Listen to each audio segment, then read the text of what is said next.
IPL में साथ खेलेंगे लेकिन इंटरनेशनल क्रिकेट में एक दूसरे को नहीं छोड़ेंगे।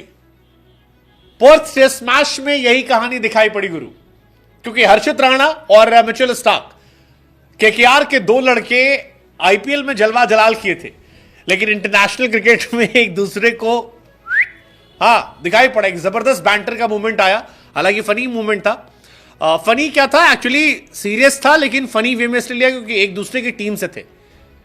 सेकेंड टेस्ट मैच चल रहा था, सुबह सुबह मैच शुरू होता है। सेकेंड डे था, एक्चुअली सेकेंड टेस्ट नहीं, सेकेंड डे था। सुबह सुबह मैच शुरू होता है, हर्षित राणा आते ही नेथन लायन को आउट कर देते हैं। उससे पहले बुमराह जो है वो एलेक्स कैरी को भेज देते हैं। अब लास्ट विकेट की बैटिंग चल रही थी, बैटिंग कर रहे थे मिचेल स्टार्क, सामने थे जॉस हेजलवुड। हर्षित राणा आते हैं, एक गेंद फेंकते हैं और गेंद जो है वो सीधे लगती है हेलमेट पे, तड़ाक से लगती है मिचेल स्टार्क की। मिचेल स्टार्क थोड़ा देर से पकाते हैं, इधर उधर देखते हैं, बच जाते हैं। फिर हर्षित इसके बाद फिर एक बाउंसर मारते हैं, उस बॉल को वो डक करते हैं और वो बॉल कोने में जाती है।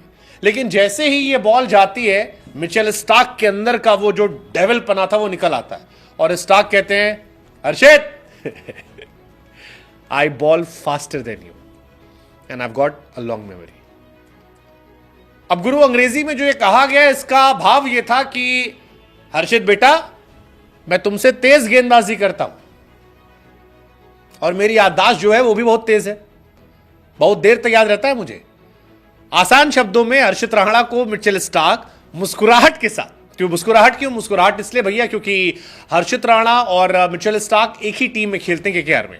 अब जाहिर सी बात है कि आईपीएल में 1.5-2 महीना साथ में गुजारा होगा, तो दोनों के बीच में अच्छी बॉन्डिंग बन गई होगी। दोनों एक दूसरे के साथ काफी इंजॉय करने लगे होंगे, एक दूसरे को जानते होंगे, तो इतनी जल्दी वो हेट्रेड वाला पार्ट नहीं आ सकता, क्योंकि साथ आप खेलते हो तो थोड़ा सा अलग हो जाता है। लेकिन मुस्कुराहट ने मिचेल स्टार्क ने समझाने की कोशिश की कि गुरु हल्के मत लेना हमको, तुम भी बैटिंग करने आओगे और जब तुम बैटिंग करने आओगे तब मैं गेंदबाजी कर रहा हूं और मैं गेंदबाजी करता हूं तुमसे तेज।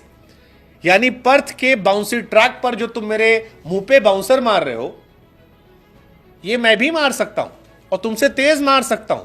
और इसीलिए उन्होंने मेंशन किया, आई बॉल फास्टर देन यू, और फिर कहा, I have got a long memory. यानी मेरी याददाश्त बहुत देर तक याद रहती चीजें मुझे। तो इसका मतलब है कि अब बाउंसर मत मारना। बाद में हर्षित राणा ने ही मिचेल स्टार्क को आउट कर दिया, लेकिन जब ये मूवमेंट हुआ तो सारे क्रिकेट फैंस ने मौज काट ली। हालांकि हर्षित राणा, जो आमतौर पर काफी एग्रेसिव होते हैं, आईपीएल में कई बार चढ़ जाते हैं, वो यहां पर थोड़ा सा हल्के में गए, मुस्कुराए और मुस्कुरा कर सामने वो देखा, कहा कोई नहीं भाई ठीक है, सीनियर आदमी है उनके, तो बोला नहीं। लोगों ने कहा केकेआर बॉयज यूनाइटेड इन पर्थ, लेकिन जिस तरह से हर्षित वहां पर ये मूवमेंट चला, लोगों ने कहा यार ये केकेआर वाले ना होते तो आज गुरु कांड होना पक्का था। जायसवाल के साथ हो ही रहा था, बाद में हुआ जायसवाल के साथ। हालांकि हर्षित और इनके बीच में एक फ्रेंडली बैंटर था, क्योंकि जब बाउंसर भी लगी थी तो हर्षित तुरंत उनके पास गए थे। हर्षित ने एक तगड़ी बाउंसर दी और उसके बाद वो गए पूछने हालचाल कि भैया ठीक ठाक हो। लेकिन एग्रेशन और काइंडनेस, ये दोनों दिखाया गजब का था। आईपीएल में भी इन दोनों के बीच में दोस्ती यारी दिखी थी। जब स्टार्क पिट रहे थे तो हर्षित ने काफी बैक किया था, उन्होंने कहा था कि यार बहुत बड़े प्लेयर हैं, बड़े मैच में करेंगे, परफॉर्म करेंगे, और किया भी। स्टार्क ने फाइनल सेमीफाइनल में आईपीएल में बहुत जबरदस्त किया था। लेकिन यहां पर कहानी अलग है, इंडिया ने जबरदस्त चढ़ के गेंदबाजी की। हर्षित राणा का डेब्यू टेस्ट मैच था। मिचेल स्टार्क वर्ल्ड क्रिकेट के सीनियर गेंदबाजों में से एक हैं, बड़े बॉलर हैं, बड़े प्लेयर हैं, उनको चढ़कर गेंदबाजी करना, आंखों में आंखें डालना, ये इंटरेस्टिंग था। हर्षित पहले मैच में ठीक थे, 15 ओवर 3 मेडन 48 रन और 3 विकेट निकाले थे उन्होंने, और विकेट भी अच्छे निकाले। मतलब एक विकेट तो बहुत अच्छा था, ट्रेविस हेड का जो बोल्ड मारा था, बेहतरीन गेंद थी और क्या बढ़िया अंदर कट्टी ठक से उड़ा ले गई। नेथन लायन को भी उन्होंने आउट किया था और बाद में मिचेल स्टार्क को भी आउट किया था। मिचेल स्टार्क भी इस मैच में तगड़े रहे। पहली इनिंग में जायसवाल को आउट किया, राहुल को आउट किया, 26 रन बनाए, 112 गेंदें खेली, आखिरी विकेट के लिए 25 रन जोड़ दिए। तो काफी एफर्ट तो डाले, लेकिन ये जब मूवमेंट हुआ तो फैंस के मजे आ गए।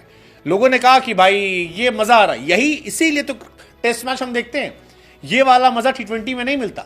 ये जो आंखों में आंखें डालकर एक दूसरे को इश्क का, गुस्से का इजहार करते हैं, यही मिलता है टेस्ट मैच में, and this is why we love test cricket. कई लोगों ने कहा कि हर्षित राणा को मिचेल स्टार्क को एक फ्लाइंग किस दे देना चाहिए था। हमने कहा यार गुरु खराब तो नहीं था, ये भी बढ़िया था। फिर कुछ लोगों ने लिखा कि यार पर्थ में केकेआर वर्सेस केकेआर था। मतलब ये सारी चीजें थी, तो ओवरऑल बढ़िया था। हालांकि जायसवाल ने भी आखिरी मैच काट लिया, जायसवाल ने बदला भी लिया इनका, और बदला लेके कहा कि भैया बहुत स्लो गेंदबाजी कर रहे हो, ये चला। कुछ लोगों ने कहा कि मिचेल स्टार्क ने ये तो यहां बोल दिया, दम होता तो ये बात बुमराह को बोल देते। बट ठीक है, मजेदार था यार। केकेआर में केकेआर वर्सेस केकेआर जो था ये था, और मजा आया। लड़का भी हमारा तगड़ा था, सामने वाला भी तगड़ा था। बाकी जायसवाल ने तो बता ही दिया, छक्का उक्का मारा और फिर कहा कि अरे बहुत स्लो यार तुम, अभी और पेस बढ़ाओ तब बात करेंगे। लेकिन मजेदार है यार, ये India versus Australia test series जो है पैसा वसूल सीरीज है। अब बताओ जीते कौन, ये आपको बताना है।